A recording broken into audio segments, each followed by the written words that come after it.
വിപ്ലവ ഗായിക പി.കെ. മേദിനിക്ക് വൈക്കത്ത് സ്വന്തം വീട്. റെഡ് സല്യൂട്ട് എന്ന് പേരിട്ട വീടിൻ്റെ താക്കോൽ ഇന്ന് കൈമാറും. വൈക്കം തോട്ടകത്താണ് CPI സംസ്ഥാന നേതൃത്വത്തിൽ മേദിനിക്കായി വീട് നിർമ്മിച്ചത്. 5.5 സെന്റ് സ്ഥലത്ത് 600 ചതുരശ്ര അടി വിസ്തീർണമുള്ള വീട്. റെഡ് സല്യൂട്ട് എന്ന് പേരിട്ട ഈ വീട് ഇനി വിപ്ലവ ഗായിക പി.കെ. മേദിനിയുടെ സ്വന്തം. സഖാവ് പി. കൃഷ്ണപിള്ളയുടെ നാടായ വൈക്കം തന്നെയാണ് വീടിനായി മേദിനിയുടെ താല്പര്യപ്രകാരം തെരഞ്ഞെടുത്തത്. ആലപ്പുഴയിൽ ജനിച്ച് വളർന്നു.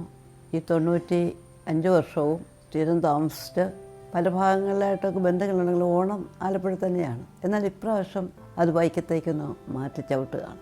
പി. കൃഷ്ണപിള്ള എന്ന വലിയ സഖാവിൻ്റെ നേതൃത്വത്തിൽ നമ്മുടെ രാജ്യത്തെ സാധാരണ ജനങ്ങളെ സംഘടിപ്പിച്ചുകൊണ്ട് നടത്തിയ സമരത്തിൻ്റെ ഉജ്ജ്വലമായൊരു ഓർമ്മ അദ്ദേഹം ഈ വൈക്കത്തായിരുന്നു എന്നുള്ളതൊക്കെ പിന്നീട് നമ്മൾ അറിയണം. തീർച്ചയായും ഒരു വലിയ സഖാവ് എന്ന് പറഞ്ഞത് എങ്ങനെയായിരിക്കണം, ഒരു കമ്മ്യൂണിസ്റ്റുകാരൻ എങ്ങനെയായിരിക്കണം, തൊഴിലാളികളുടെയും സാധാരണക്കാരുടെ ഇടയിലും അടിസ്ഥാന വർഗത്തിൻ്റെ മോചനമാണ് അവരുടെ ലക്ഷ്യം എന്ന് നമുക്ക് വഴികാട്ടി തന്ന ഒട്ടേറെ നേതാക്കന്മാരുണ്ട്. പക്ഷേ ഇന്നും പി. കൃഷ്ണപിള്ളയെ മറന്നിട്ട് ആർക്കൊന്നും ചെയ്യാനൊക്കെയില്ല. സ്വാതന്ത്ര്യ സമര സേനാനിയും വിപ്ലവ ഗായികയുമായ പി.കെ. മേദിനി 11ാം വയസ്സിലാണ് പാട്ടിന്റെ ലോകത്തേക്കു കടന്നത്. പിന്നീട് അങ്ങോട്ട് പതിറ്റാണ്ടുകളോളം കേരളത്തിന്റെ വേദികളിൽ വിപ്ലവ ഗാനങ്ങളുടെ ശബ്ദമായി നിറഞ്ഞു നിന്നു. 30,000-ഓളം വേദികളിൽ പാടിയ മേദിനിയുടെ ജീവിതം കേരളത്തിന്റെ രാഷ്ട്രീയ സാംസ്കാരിക ചരിത്രത്തിന്റെ ഭാഗം കൂടിയാണ്. രക്തസാക്ഷി ഗ്രാമങ്ങളെ, പുന്നപ്രവയലാർ ഗ്രാമങ്ങളെ.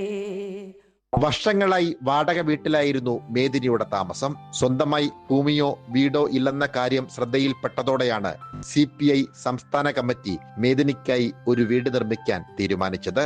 മേദിനിയുടെ ജീവിത സമരങ്ങൾക്ക് സ്നേഹപൂർവമായ ഒരു അംഗീകാരം കൂടിയാണിത്. കമ്മ്യൂണിസ്റ്റ് പാർട്ടിയാണ് ഇതിനു വേണ്ടിയിട്ടുള്ള എല്ലാ പണവും മുടക്കിയത്. ചേച്ചിക്ക് ഇടക്കാലത്തുണ്ടായ ഒരു സാമ്പത്തിക പ്രതിസന്ധി ചികിത്സയുമായിട്ട് ബന്ധപ്പെട്ട് മരുമോൻ്റെ വീടുണ്ടായിരുന്നത് വിറ്റുപോകുന്നൊരു സാഹചര്യം ഉണ്ടായി. ആ സാഹചര്യത്തിൽ വീടില്ല എന്നുള്ളതുകൊണ്ട് ചേച്ചിക്ക് കൂടുതൽ അടുപ്പം ഉള്ള ഒരു സ്ഥലം വൈക്കം, കൃഷ്ണപിള്ളയുടെ നാട്. കൃഷ്ണപിള്ളയായിട്ട് മരിക്കുന്ന സമയത്ത് ചേച്ചി നേരിട്ട് കണ്ടിട്ടുണ്ടെന്നാണ് പറയുന്നത്. ഏറ്റവും തലമുതിർന്ന കമ്മ്യൂണിസ്റ്റ് നേതാവാണ് സഖാവ് പി.കെ. മേദിനി. അതുകൊണ്ട് സഖാവിൻ്റെ നാട്ടിലേക്ക് പുന്നപ്ര വയലാറിൻ്റെ സമരസേനാനി സഖാവ് പി.കെ. മേദിനി എത്തുന്നതിൽ വൈക്കത്തെ കമ്മ്യൂണിസ്റ്റ് പാർട്ടി അത്യധികം സന്തോഷവും അതിലേറെ ആത്മാഭിമാനത്തോടുകൂടിയാണ് ഈ പ്രോഗ്രാം ചെയ്യുന്നത്.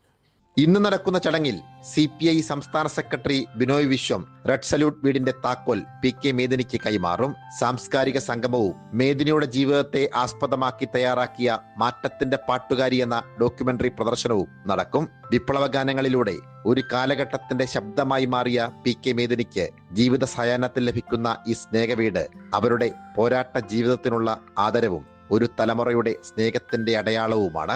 സാംജിത് ആർപ്പൂക്കരയ്ക്കൊപ്പം സനോജ് സുരേന്ദ്രൻ, കൈരളി ന്യൂസ്, കോട്ടയം.